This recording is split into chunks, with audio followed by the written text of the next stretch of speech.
नमस्कार, सुनो इंडिया में आपका स्वागत है। मैं हूं सुशांत सिन्हा।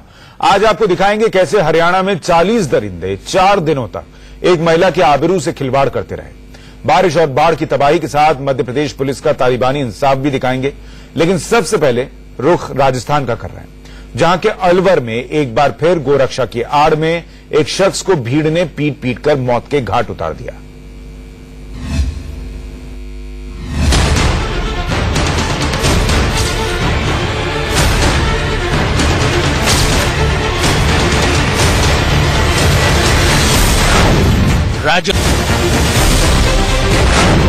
भीड़ ने फिर ली एक शख्स की जान।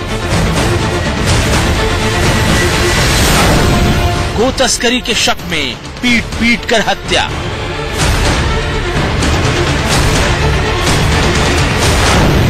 अलवर में फिर कातिल बनी भीड़।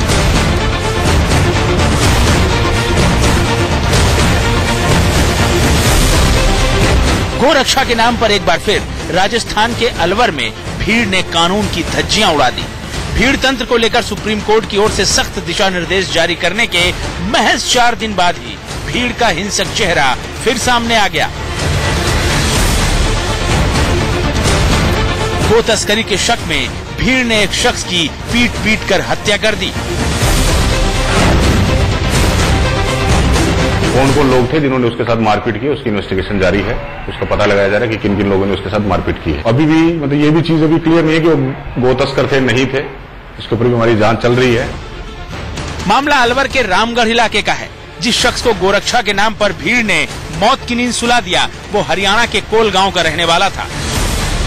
राजस्थान के अलवर में ही साल भर पहले कथित तौर पर गोरक्षकों के हाथों पहलू खान की उस समय हत्या कर दी गई थी, जब वो अपने मवेशियों को लेकर जा रहे थे।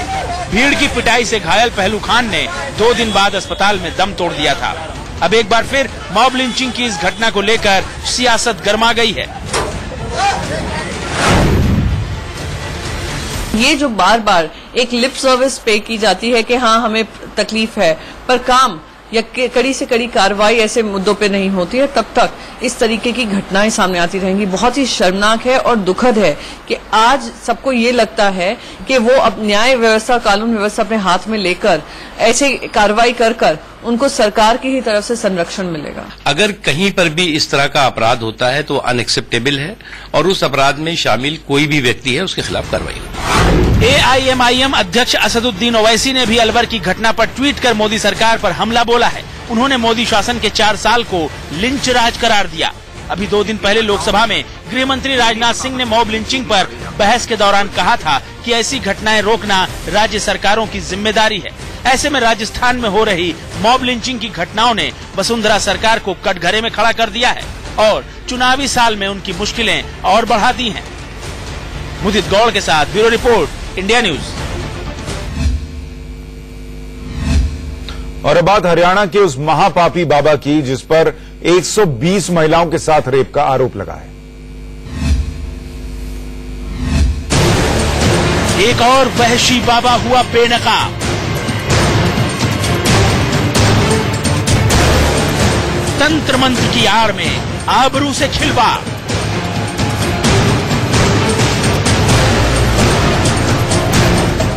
मंदिर में महापाप करता था बाबा।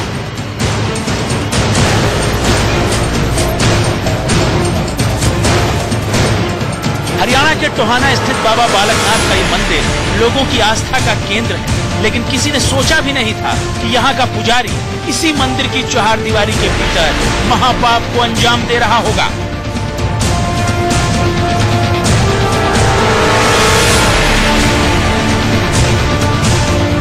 मंदिर के पुजारी अमरपुरी उर्फ बिल्लू बाबा की करतूतों का खुलासा तब हुआ जब उसका एक अश्लील वीडियो वायरल हुआ। हरकत में आई पुलिस ने अमरपुरी के ठिकानों पर छापेमारी की तो उसके होश उड़ गए। पुलिस को मौके से न सिर्फ सैकड़ों अश्लील सीडी मिली, बल्कि भारी मात्रा में नशीली गोलियां, अश्लील किताबें और काफी आपत्तिजनक सामान भी बरामद हुआ। अब पुलिस बाबा से पूछताछ कर रही है। उसमें जो भी सामान हम लोगों को मिला है, जो भी संदिग्ध जो सामान जो है वो जो भी मिला है उसको हम लोगों ने कब्जे में लिया है और उसकी गहनता से हम लोग बाबा से पूछताछ कर रहे हैं और जो भी सामान मिला है उसकी हम तहकीकात कर रहे हैं। पुलिस के मुताबिक अमरपुरी प्रेत बाधा के नाम पर महिलाओं को अपने जाल में फंसाता था और तंत्र विद्या के दौरान उन्हें नशीली दवाएं दे देता था, जिससे महिला बेहोश हो जाती थी। इसके बाद बिल्लू उनके साथ रेप कर उनका वीडियो बना लेता था और महिलाओं को ब्लैकमेल कर मोटी रकम वसूलता था। जो कि अश्लील उसकी कुछ वीडियो है जिसमें अलग अलग लड़कियों के साथ वो दुष्कर्म करते हुए वो वीडियो बनाई हुई है, तो उसको मद्देनजर रखते हुए बहुत ही सेंसिटिव मैटर है, तो इसमें हम लोगों ने तुरंत प्रभाव से हम लोगों ने मुकदमा दर्ज करके इसकी इन्वेस्टिगेशन शुरू कर दी है। अमरपुरी उर्फ बिल्लू के कमरे में 3 दरवाजे, वो गुप्त रूप से महिलाओं को अपने कमरे में लाता था। बिल्लू ने अपने कमरे में एक समाधिनुमा जगह बना रखी थी जहां सीसीटीवी कैमरे लगे हुए थे। इन्हीं के जरिए वो महिलाओं का आपत्तिजनक वीडियो तैयार करता था। बाबा के इस खुलासे से लोग हैरान हैं और अब उसके खिलाफ कड़ी कार्रवाई की मांग कर रहे हैं। ऐसे बाबू या तो गोली मार दो, इसका जो डेरा है तो डेरा गिर देना चाहिए, ट्रस्ट अपने अंडर ले ले इसको। मंदिर है, इसका सील करना चाहिए और बारीकी तरीके से इसकी जांच होनी चाहिए। बाबा ये दोषी है तो इसको सख्त से सख्त कार्रवाई भी होनी चाहिए। 100 से ज्यादा महिलाओं की आबरू लूटने वाले अमरपुरी का असली नाम अमरवीर है। वो 20 साल पहले पंजाब के मानसा से टोहाना आया था, जहां वो जलेबी की दुकान लगाता था। पत्नी की मौत के बाद वो वापस पंजाब गया और तंत्र क्रियाएं सीखकर बाबा बन गया। फिलहाल वो 5 दिन की पुलिस रिमांड पर है और पुलिस उसका कच्चा चिट्ठा खंगाल रही है। टोहाना से सुशील सिंगला के साथ कुमार सोनू, इंडिया न्यूज।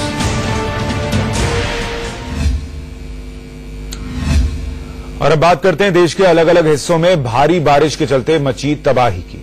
उत्तराखंड में लगातार हो रही तेज बारिश ने लोगों की मुसीबतें बढ़ा दी हैं। हरिद्वार में बारिश के चलते नदियों में ऐसा सैलाब आया कि गाड़ियां खिलौने की तरह बहती नजर आई। भारी बारिश के चलते बद्रीनाथ नेशनल हाईवे बंद कर दिया गया। मौसम विभाग ने भारी बारिश का अलर्ट जारी कर बादल फटने और लैंडस्लाइड की आशंका जताई। वहीं बात करें देश के दूसरे हिस्सों की, तो ओडिशा में 2 दिनों से हो रही भारी बारिश से जनजीवन अस्त व्यस्त हो गया। यहां रेल सेवाएं बुरी तरह प्रभावित हुई हैं। रायगढ़ जिले से एक वीडियो सामने आया है जिसमें बारिश से पूरी तरह डूब चुके रेलवे ट्रैक पर भुवनेश्वर जगदलपुर हीराखंड एक्सप्रेस फंसी नजर आई। ओडिशा के भुवनेश्वर, कटक, पुरी जैसे इलाके में बारिश मुसीबत बन गई है। राजस्थान में भी भारी बारिश लोगों के लिए मुसीबत बनी नजर आई। यहां के फतेहपुर में एक कार सैलाब में बहती दिखी।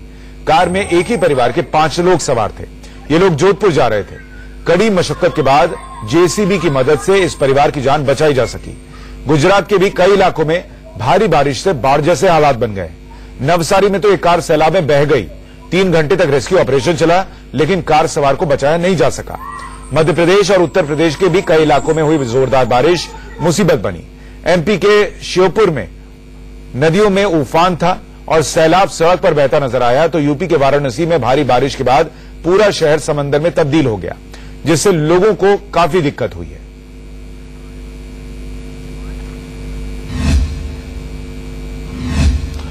हरियाणा के पंचकुला से दिल दहला देने वाली खबर आई। यहां के मोरनी में एक महिला को 4 दिन तक बंधक बनाकर 40 लोगों ने गैंगरेप किया। आरोपियों में हरियाणा पुलिस के 2 जवान भी हैं। हरियाणा के गेस्ट हाउस में महापाप।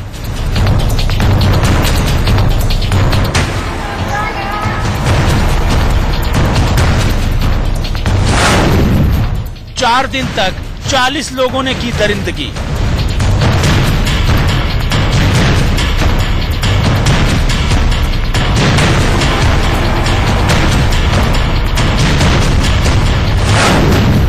$12,000 की नौकरी के बहाने हुआ गैंगरेप।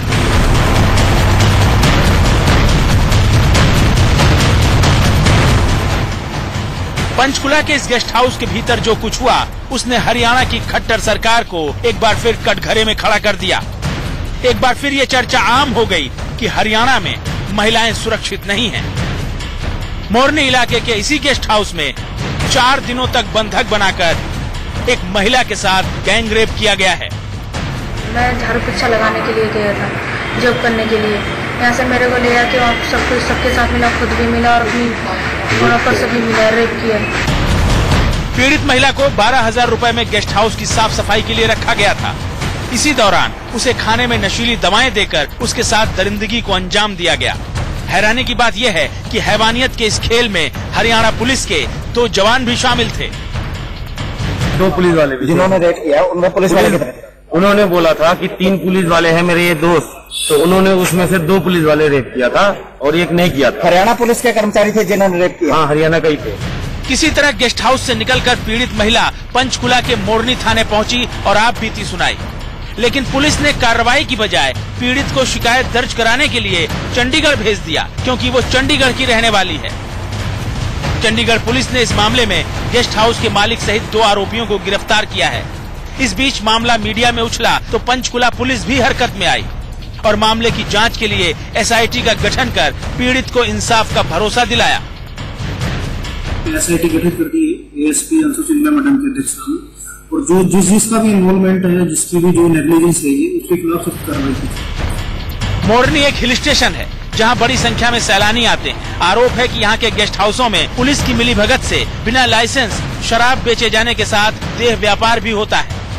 ऐसे में गेस्ट हाउस गैंगरेप कांड के बाद यहां के लोग काफी गुस्से में हैं और कड़ी कार्रवाई की मांग कर रहे हैं, जिसे देखते हुए मोरनी थाने की महिला सब इंस्पेक्टर और चौकी इंचार्ज को सस्पेंड कर दिया गया है। मृणाल लाला, पंचकुला, इंडिया न्यूज।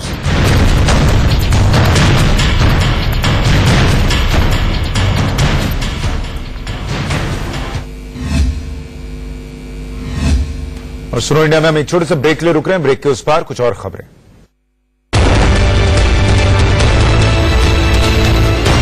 और अब बात करते हैं पीएम मोदी की। अपनी सरकार के खिलाफ विपक्ष के लाए गए अविश्वास प्रस्ताव के गिरने के दूसरे दिन उन्होंने यूपी के शाहजहांपुर में किसान कल्याण रैली की और एक बार फिर विपक्ष पर जमकर बरसे।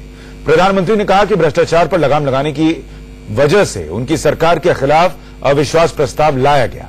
उन्होंने कांग्रेस अध्यक्ष राहुल गांधी पर तंज कसते हुए कहा कि हम उनसे लगातार पूछते रहे कि अविश्वास का कारण क्या है, लेकिन जब कारण नहीं बता पाए तो गले पड़ गए। कल संसद में हम उनसे लगातार ये पूछते रहे कि भाई बताओ तो सही, ये अविश्वास का कारण क्या है, जरा बताओ तो।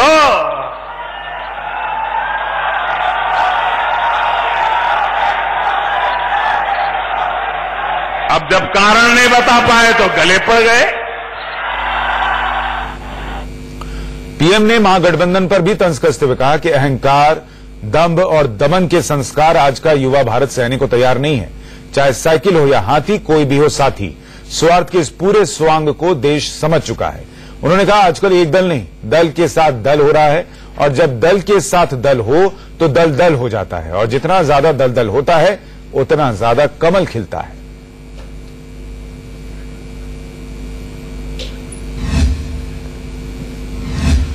और बात इंडिया न्यूज इंपैक्ट की। इंडिया न्यूज की खबर का बड़ा असर हुआ है। रेलवे क्लेम ट्रिब्यूनल के न्यायिक सदस्य आर.के. मित्तल के खिलाफ जांच को राष्ट्रपति ने मंजूरी दे दी है। इस बारे में जारी अधिसूचना के मुताबिक उच्चतम न्यायालय के न्यायाधीश उदय यू ललित को आर.के. मित्तल के खिलाफ जांच का जिम्मा सौंपा गया है। R K. Mittal railway claim tribunal Patna में 5 मई 2015 से लेकर 18 जून 2017 तक तैनात थे। इस कार्यकाल के दौरान मुआवजा बांटने के मामले में उन पर भ्रष्टाचार के आरोप लगे हैं। इंडिया न्यूज ने मुआवजे में हेराफेरी की खबर को प्रमुखता से दिखाया था, जिसके बाद अब राष्ट्रपति ने मित्तल के खिलाफ जांच के आदेश दिए हैं।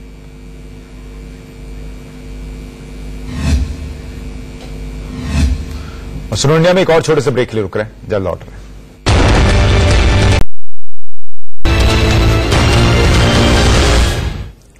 पच्चीस जुलाई को पाकिस्तान की आवाम अपनी नई सरकार चुनेगी। इस चुनाव में किस्मत आजमा रहे पाकिस्तान के पूर्व क्रिकेटर और पाकिस्तान तहरीक-ए-इंसाफ के नेता इमरान खान को कितनी उम्मीदें हैं, वो सुनिए। देखिए, हम पार्लियामेंट आई इन हालात के अंदर, जितना बुरा इकोनॉमिक क्राइसिस है पाकिस्तान का, जितना मुश्किलात सामने मुल्क को हैं, हम पार्लियामेंट हमेशा कमजोर होती है। एक ताकतवर हुकूमत की जरूरत है जो बड़े फैसले कर सके। बड़ी बदकिस्मती होगी पाकिस्तान की अगर हंग पार्लियामेंट आ गई। लेकिन अगर हमें कोलिशन बनानी हो तो मैं आज आपको कह रहा हूं कि ना नून लीग से बनेगी और ना पीपल्स पार्टी से बनेगी। उसकी वजह यह है कि इनके दोनों जो लीडर्स हैं वो करप्शन में डूबे हुए हैं। इनके साथ अगर हमने गवर्नमेंट में आना है, उससे बेहतर है ऑपोजिशन में बैठे।